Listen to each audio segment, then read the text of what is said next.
Hello ചിങ്കൂസ്, എല്ലാവർക്കും നമ്മുടെ ചാനലിലേക്ക് സ്വാഗതം. ഇന്ന് ഞാൻ ഈ അടുത്ത് വായിച്ചുകൊണ്ടിരിക്കുന്ന ഒരു പുസ്തകത്തിൻ്റെ വിശേഷങ്ങൾ നിങ്ങളുമായിട്ട് പങ്കുവയ്ക്കാനാണ് വന്നിരിക്കുന്നത്. ഞാൻ കറൻ്റ്ലി വായിച്ചുകൊണ്ടിരിക്കുന്ന പുസ്തകമാണ് അഖിൽ പി ധർമ്മജൻ്റെ രാത്രി 12-ന് ശേഷം എന്നുള്ളൊരു പുസ്തകം. വളരെ വ്യത്യസ്തമായിട്ടുള്ള ഒരു വിഷയത്തെ ആസ്പദമാക്കിയാണ് അദ്ദേഹം ഈ നോവൽ രചിച്ചിരിക്കുന്നത്.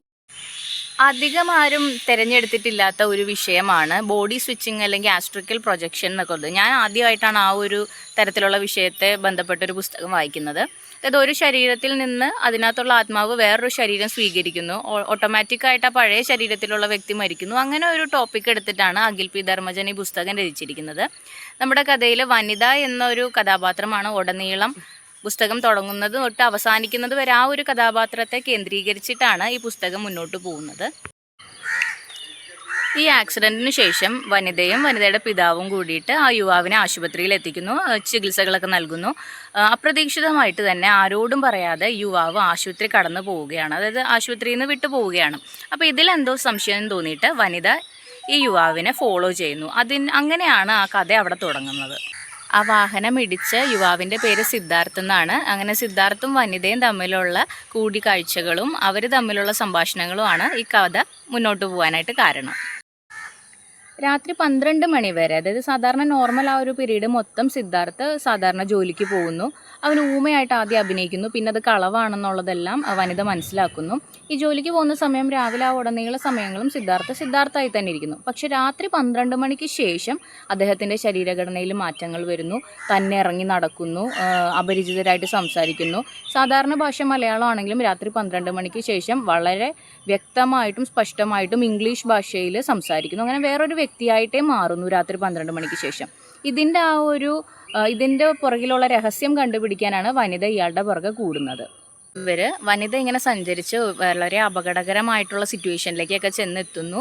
ഈ സിദ്ധാർത്ഥിൻ്റെ രൂപമാറ്റത്തിന് കാരണം എന്താണെന്ന് അറിയാൻ വേണ്ടി. അങ്ങനെയാണ് ശിവഗംഗ എന്ന് പറഞ്ഞ ഒരാൾ പരിചയപ്പെടുന്നതും. ആ ശിവഗംഗയെ കാണാൻ വേണ്ടിയാണ് രാത്രി സിദ്ധാർത്ഥ് 12 മണിക്ക് ശേഷം എപ്പോഴും ഒരു വില്ലയിലേക്ക് പോകുന്നതായിട്ട് ഇവൾ കണ്ടുപിടിക്കുന്നു.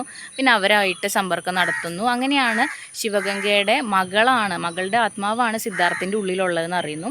അതിനെ ചൊല്ലി പിന്നെയും കുറേ സ്റ്റോറി മുന്നോട്ട് പോകുന്ന സമയത്ത് അപ്പോഴാണ് ഈ ആസ്ട്രിക്കൽ പ്രൊജക്ഷൻ്റെ ഒക്കെ ഒരു ഇത് വരുന്നത്. ശിവഗംഗയുടെ മകളാണ് അനസൂയ. ആൾ ജനിച്ച സമയത്ത് മുതൽ അംഗവൈകല്യമുള്ള കുട്ടിയാണ്. വളർച്ചയൊട്ടും ഇല്ലാത്തത് കാരണം, കറുത്തത് കാരണം ഒരുപാട് ബോഡി ഷെയ്മിങ്ങൾ അനുഭവിക്കേണ്ടി വന്നിട്ടുണ്ട്. എല്ലാവരുടെയും ഒരു പരിഹാസപാത്രമായിട്ട് മാറിയ അനസൂയ ഉള്ളിൽ തന്നെ എല്ലാവരോടും ഒരു വൈരാഗ്യവും ദേഷ്യവും ഉണ്ടായിരുന്നു. അങ്ങനെയുള്ള അനസൂയാണ് പെട്ടെന്ന് ഈ ഒരു ഏരിയയിലേക്ക് അറിവ് നേടാൻ തുടങ്ങിയത്. ആസ്ട്രിക്കൽ പ്രൊജക്ഷൻ അല്ലെങ്കിൽ ബോഡി സ്വിച്ചിങ് എന്നുള്ള നിലയിലേക്ക് കൂടുതൽ അറിവ് സമ്പാദിക്കാൻ അനസൂയ തുടങ്ങി.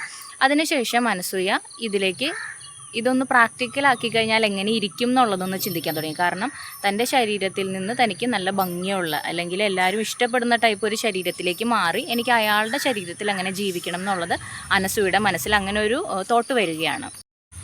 അതിനുവേണ്ടി അനസൂയ പലരുടെയും ശരീരം സ്വീകരിക്കുന്നു. ആദ്യം ശിവഗംഗയുടെ ശരീരം സ്വീകരിക്കുന്നു. അതിനുശേഷം പറ്റിയതായിട്ടുള്ള എല്ലാവരുടെയും ശരീരത്തിലേക്ക് അനസൂയ ഇങ്ങനെ ബോഡി സ്വിച്ച് ചെയ്യുകയാണ്.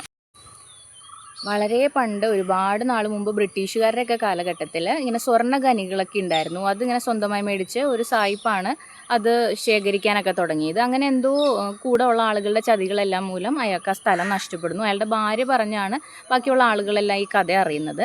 അന്ന് ഈ കൂടോത്രം, മന്ത്രവാദം അങ്ങനെയൊക്കെ ചെയ്യുന്ന ഒരു കുടുംബം ഉണ്ടായിരുന്നു. അതാണ് ബാണാസുര കുടുംബം എന്ന് പറയുന്നത്. കഥയിൽ എപ്പോഴും പറയുന്നുണ്ട് ബാണാസുര കുടുംബത്തിന് മരണമില്ല എന്നുള്ളത്. അതായത് അവരെ ഇങ്ങനെ കൂടോത്രം, മന്ത്രവാദമൊക്കെ ചെയ്യുന്നത് ലാസ്റ്റ് അവരവിടെ നിന്ന് തുരത്തുന്നു. അവരുടെ കുടുംബത്തിലെ എല്ലാവരും പല പല ആളുകൾ തല്ലിക്കൊല്ലാനൊക്കെ തുടങ്ങുന്നു. അപ്പം ഇവർക്ക് ഈ ആസ്ട്രിക്കൽ പ്രൊജക്ഷൻ, അതായത് ഒരു ശരീരത്തിൽ നിന്ന് ആത്മാവിനെ മറ്റൊരു ബോഡിയിലേക്ക് ട്രാൻസ്ഫർ ചെയ്യാനുള്ള കഴിവുണ്ട്. അങ്ങനെ സ്വന്തം ഈ ശരീരം ഉപേക്ഷിച്ച് ആ ശരീരത്തിലുള്ള ആൾ മരിക്കുന്നു. പിന്നെ ആ ഒറിജിനൽ ആത്മാവ് വേറൊരാളുടെ ശരീരത്തിൽ കയറി അവർ ഉടനീളം ആ ഒരു ശരീരത്തിൽ സേഫായിട്ട് അവർ ജീവിക്കുന്നു. അവസാനം ഇതിൽ നിന്ന് സിദ്ധാർത്ഥിനെ എങ്ങനെ രക്ഷിക്കാം എന്നുള്ള യാത്രയിലായിരുന്നു വനിത. നമുക്ക് ആദ്യമേ തുടങ്ങി ഇതൊരു ഇൻട്രസ്റ്റിംഗ് ആണ്. കുറേ സമയമായിട്ട് നമ്മൾ ഓരോ ചാപ്റ്റർ കഴിയുന്തോറും നമുക്ക് അടുത്തത് എന്താ എന്നുള്ളൊരു ട്വിസ്റ്റ് ഉണ്ട്. പക്ഷേ ഒരു പകുതിയോളം കഴിഞ്ഞപ്പോൾ, എൻ്റെ പേഴ്സണൽ ഒപ്പീനിയനാണ്, പകുതിയോളം കഴിഞ്ഞപ്പോഴേക്കും നമുക്ക് ഒരുപാട് ഇങ്ങനെ ട്വിസ്റ്റ് വന്നു കഴിഞ്ഞപ്പോഴേക്കും നമുക്ക് ചെറിയൊരു ബോറടി എനിക്ക് വന്നു. ലാസ്റ്റ് ഒരു 5-6-7 ചാപ്റ്ററൊക്കെ ആയപ്പോഴേക്കും ഭയങ്കര ലാഗ് പോലെ എനിക്ക് തോന്നിയായിരുന്നു.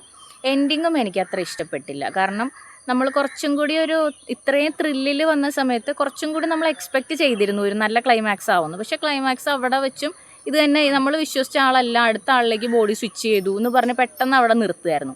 അത് നമുക്ക് കുറച്ചും കൂടി ഭംഗിയാക്കാമായിരുന്നു എന്നുള്ളതാണ് ഒരു തോട്ട്. പക്ഷേ നമ്മുടെ അഖിൽ പി ധർമ്മജ് ആമുഖത്തിൽ തന്നെ എഴുതണുണ്ട്, ഒരുപാട് എക്സ്പെക്റ്റ് ചെയ്ത് നിങ്ങളാരും ഇത് വായിച്ച് തുടങ്ങരുതെന്ന് പറഞ്ഞിട്ട്. അത് ശരിയാണ്.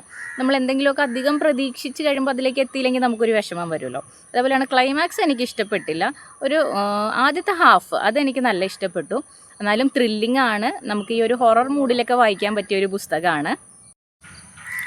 അപ്പോൾ അങ്ങനെ എക്സൈറ്റ്മെൻറ്റോടുകൂടിയും ആകാംക്ഷയോടുകൂടിയും ഇച്ചിരി ഹൊററായിട്ടുള്ള വ്യത്യസ്ത തലത്തിലുള്ള വായനയൊക്കെ ഇഷ്ടപ്പെടുന്ന ആളുകളാണെങ്കിൽ എല്ലാവരും ഒന്ന് ട്രൈ ചെയ്ത് നോക്കുക. അഖിൽ പി ധർമ്മജൻ്റെ രാത്രി 12 മണിക്ക് ശേഷം. അടുത്ത പുസ്തകത്തിൻ്റെ വിശേഷമായി വീണ്ടും വരാം. Bye bye, take care.